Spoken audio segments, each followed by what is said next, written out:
Leo!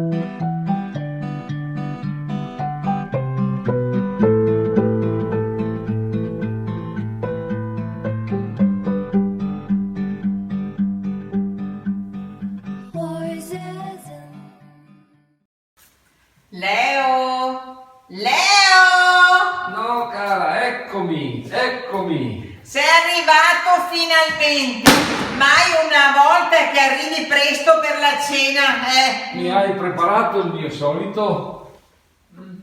Che rabbia quest'uomo! Mai una volta che si possa fare qualcosa di pranzo sfizioso, carino, fantasioso. L'unica cosa che sono riuscita a fare è stato quella specie di minestrone che lui chiama Big Bang. Non ci siamo. Te l'avevo già detto. Il sole è la frittata che sta qui al centro del piatto.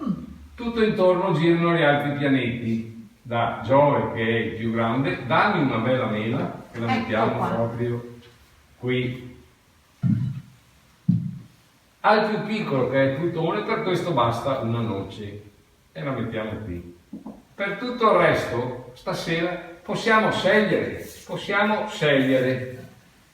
Per caso non è che vuoi un anello di cipolla per fare Saturno e che ne so, un paio di mutande per fare Venere? La cipolla, le mutande. Moglie cara, non ti capisco. Fatica, cari miei, avere uno scienziato per marito, sempre con la testa fra le nuvole, nel vero senso della parola. E tu, Leo, quando è che veramente sarai tra di noi nel vero senso della parola? Non sempre con la testa tra i pianeti. Guarda, sai che fra poco ti faccio vedere io il sistema